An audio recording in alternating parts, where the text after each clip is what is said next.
Hello and welcome to the Radio Academy podcast. I'm Laura Rawlings. Cast your mind back 5 years to 2018. One of the biggest stories making headlines around the world was the Novichok Poisonings in Salisbury. As I walked in, I just looked and I went, no. And they went, yeah. A major incident has been declared in Amesbury. 2 people had been in hospital for 2 days, 2 local residents. They'd been treated and they'd been tested to confirm that actually they had been contaminated by the same substance as the Scripples. We then started to go through, well, who are they? Where have they been? And of course, at that point, you realise that these are 2 residents from our local towns. A former Russian double agent and his daughter were poisoned with the nerve agent in Wiltshire, but they later recovered. A police officer and 2 members of the public were also poisoned, and one later died. A new series called the Salisbury Poisonings looks back at what happened at that time, and it's been broadcast on BBC Wiltshire and is also on BBC Sounds. So how do you go about telling the story of this landmark moment in history? Marie Lennon is a journalist at BBC Wiltshire, and she was part of the team that helped cover the story at the time, and she's also the local producer on this series. So let's start with where the idea came from. Late last year, my editor in local radio in Wiltshire said, we need to make a big programme about this Salisbury Novichok Poisonings. So there was a plan that we should try and find a way of telling the story. I had just come back from maternity leave and didn't have a project ready. So I was put onto this project. But also I knew what happened. I was around. I was reporting on what happened at the time. So it seemed like a good fit that I would be put in and started work on it. And then there was a whole commissioning process with BBC Sounds. And that's got us to where we are now. Yeah. So it's an interesting one, isn't it? There's BBC Wiltshire, that's where you are. And then you work with BBC England. That is for BBC Sounds. Nothing confusing in this, but just so we understand the logistics. So this comes under a bigger umbrella of something called My Moment in History, doesn't it? And this is a discrete series within that bigger umbrella. Yeah, and it's a brand in itself. And the idea behind that is that it's an ongoing series that can have lots of different strands to it. But essentially, it's looking at a moment in history, in quite recent history, and having a different episode which focuses on a different part of that history with a different person. So the idea is that it is looking at a massive event and helping us to understand, helping listeners to understand a big news event, but from the perspective of individuals who were caught up in those events. They can look back and share what happened, but also share their perspectives and their feelings about what happened. So it feels like it's personal. Yeah. So interestingly then, just as a little note here, for anyone who is working in local radio in the BBC, this is something that you could actually pitch an idea towards and potentially work with BBC England to make something like this for BBC Sounds. Yeah, I think there is a plan that this series is ongoing. There have been a variety of episodes, kind of series that have already been put out there. So this is one of them. There was also a series about the Falklands War, also a series about a really important women's football game between England and Scotland. The context can be anything really. I think as long as there's a really good local connection and a good reason to do it, if there's a story of historical significance with some really great characters connected to it, it's definitely something that the team are really open to hearing about. So in terms of this particular series then, on the Salisbury Poisonings, just give us the sort of nuts and bolts, how many episodes and what you do in each of those. So there's 5 episodes in all, and they are up to 15 minutes each episode. Each one has a different focus with a different main protagonist or protagonists. So some of those are giving a wider context to what happened. So one of them features John Sweeney, who is a freelance reporter who's in Ukraine at the moment, and the idea is that he could give us a bit of context as to what happened in Salisbury and how that relates to how Russia has behaved since and what they're doing now. The other episodes look at local people who were involved in the events. There's one which focuses on the NHS and the local hospital that treated the patients. there's one that focuses on the former director of public health who had to manage the public safety response. That's the one that stays in my mind after listening to the series. Tracy Daskovich, yeah. She's one of those people, and it's such a rare find, and it's such a brilliant find for a podcast, where she had a really important official role and she did a lot and was a real authority, but she's also a real human, and she was kind of deeply affected by what happened, but is also really open about how that affected her. So for us, she was brilliant because she could talk us through what happened, but she was a human and could talk about, the personal impact it had on her, but also other people that she worked with. So I agree. She was fab. She's a real star. Even now I can feel how I felt. The fact that this young mum of 3 is lying in a hospital bed in the local hospital, having been contaminated by a nerve agent. I mean, you say it out loud, it's just insane. Bizarre. And parts of the story we still don't know. There's information out there, but there is obviously still a live police investigation going on. So those sort of things will be worked through as part of that. And that Saturday morning, she used that perfume. A nice episode was 2 local journalists, one of whom was working for BBC Radio Wiltshire at the time, and another who I discovered in the research, who was in Moscow at the time, but is from Salisbury, Francesca Ebel. So she had this lovely perspective where she could tell us what was going on in Russia while her home city was in the news. So that was nice. And then the final episode was a couple of very local people who were doing quite ordinary jobs that ended up being caught up in the operation.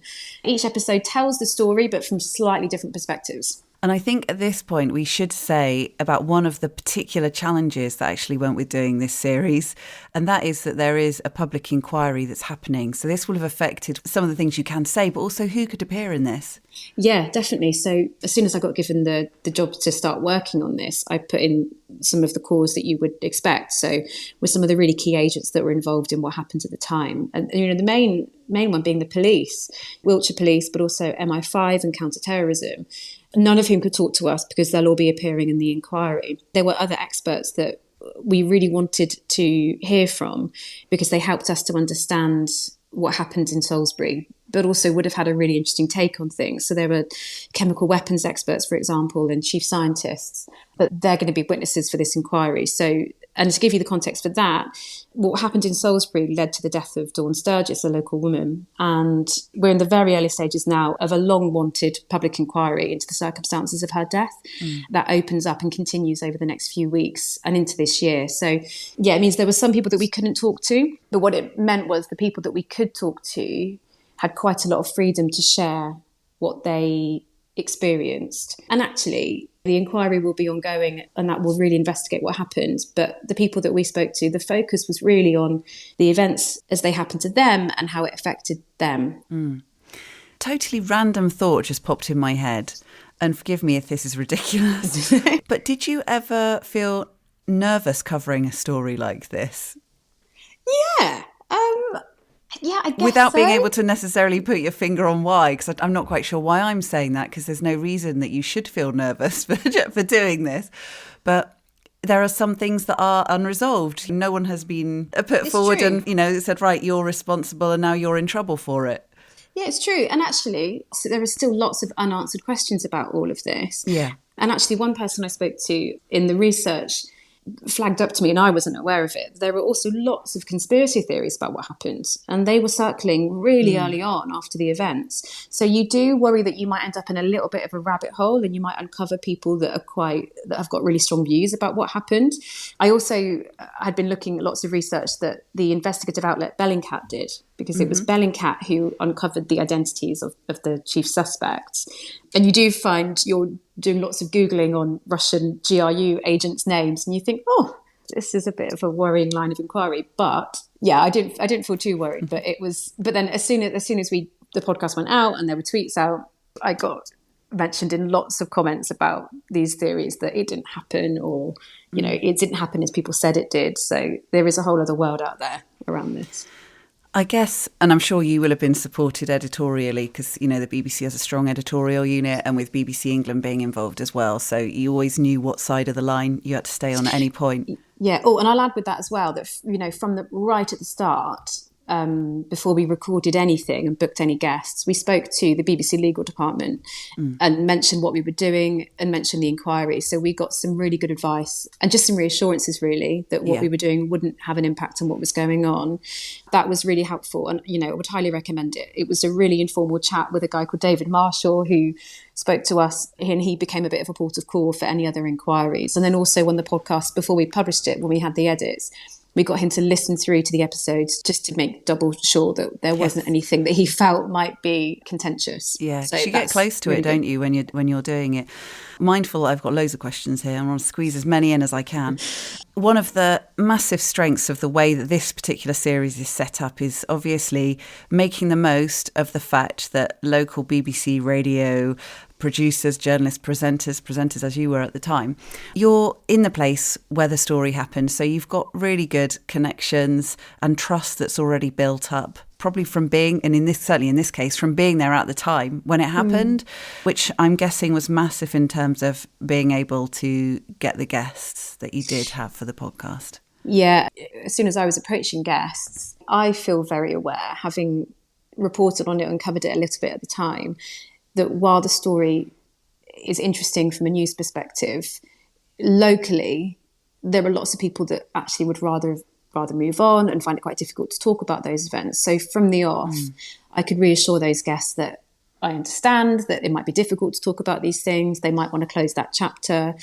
There might be elements of it they'd rather not go into. So, and also these are people that I'd come into contact before from other stories at BBC Radio Wiltshire. So there was a bit of an understanding there from the off, which is really helpful. What was particularly important to you whilst you were producing these episodes? I know you mentioned to me in the past about the use of all the local archive. Yeah. Obviously, the story was covered at the time everywhere, all over the world, and there were reporters descended on Salisbury from literally every corner of the globe. But we have some amazing reporters here at BBC Radio Wiltshire who lived and breathed the story and almost relocated to Salisbury for some time, including my colleagues Karen Gardner and Abigail Mobbs and Dan O'Brien and Aaron James. So it was really important to me. The podcast needed the archive to help narrate the story and to make clear some really key moments. So I always, for those bits, dug out local archive from our reporters, because I think as well, and I didn't really appreciate it at the time, often in describing the events, they brought extra elements to it. So there was a lovely piece of reporting from one of my colleagues in the very early days. And she said, while there are people circling around the city and there's lots of confusion, lots of local people are most concerned about the patients at the fourth floor of Salisbury District Hospital in the intensive care unit. And for me, that helped to really paint a picture. There was another reporter who was outside the hospital the morning that Dawn Sturgis died, and you can hear in her reporting how emotional she was because she had lived and breathed the story and had got to know friends and got to know the staff. Yeah, I'm really happy that we could use some of that, because for me that helps to make it a local project. One of the things that I wonder about, and I'm aware of this more now, my background is in presenting and producing radio, so for linear, as we're getting used to calling it. And when you do a podcast, it is a bit different. Yet what you've done is create something that has to be broadcast on BBC Wiltshire first, and then is available as a podcast series. So what's it been like for you, using your skills and going in and making something that can fit on both of these? Because podcasts seem to be a lot more time consuming than just doing live radio. And I love linear radio. Linear radio is my first love and probably always will be. And to be honest, I don't know. I didn't have the answers early on, and this was a massive learning curve for me as well. And I worked with Catherine Morrison, who's his exec producer for BBC England for commissioning for BBC Sounds, and then also a producer called Ollie Peart as well, who live and breathe podcasts. So I think as a team, we could make it work together. The main difference is, I suppose, the scrutiny over the audio you're putting out, even though you have a longer period of time to work with, because a linear radio package is 4 minutes and you think, I've got 15 minutes, I can put loads of stuff in. Actually, you do really have to scrutinise what goes in and what comes out, and ask yourself the question, why would someone keep listening to this? With linear radio, I think, not always, but I think we're always much happier just to have it on in the background and it accompanies what we're doing. Whereas when you're choosing to listen to a podcast, that is an active decision that you're making. And it's very easy to just think, I'm a bit bored of that. So you're trying to make every word every sound justify its existence. So I'm very mindful of this as we're recording, Marie. No pressure. Me too. No pressure on either of us, right? And I'm a waffler. But that was the biggest learning curve for me, and actually really helpful. Really helpful. We should say, so Ollie's role in this, Ollie was the whiz. He worked on the recordings, getting your presenter, getting all those links recorded, making sure they sounded great, adding all the wonderful sounds that go with the background music that go with it as well, that help to create the atmosphere, which, like you say, is a different skill and something I think I need to delve more into. Me too. And that actually, that production makes it into a podcast as well. Yeah. I think the best podcasts feel more than two people talking in a room. They have that element of thought that goes into it. And Ollie absolutely made that possible. And also you're trying to make a consistent sound across people that are in different places from home with different microphones. And he managed to, like you say, it's wizardry, really. So, Marie, what do you take from this experience then? What have you learned from it? What advice might you pass on to someone else? Because there are plenty of us now, this is the way things are changing within the industry. It doesn't matter which radio station you're at. Being able to do linear and digital is a skill that lots of people are going to need to develop. I think the thing that I would learn is do right by your contributors and do justice to their experience and to their story. For me, that's always, with all radio, that's always the most important thing, that you are allowing real people the space to share what they want to share, but also be mindful of your listener. You might find something really, really interesting, but you have to always ask yourself, why would I keep listening to this? Why is this worth my time? There are so many podcasts. It's insane. That's the thing I've learned most is, why is your podcast worth having, and what can you bring to it that no one else can bring to it? And for me, my instinct is always about the people. It's always, how can we make sure that this person is heard and that they have the space to share what's important to them? I think that's such a good point, and not just for this specific series. I found it particularly interesting hearing Marie's experience and the skills required as more opportunities come up for making longer form podcasts and documentaries that also need to sound good on the radio. So that was really interesting. If you'd like to hear more from this umbrella series, just go and search for My Moment in History on BBC Sounds. And there's a great selection of stories there. Thank you so much for listening. Until the next time.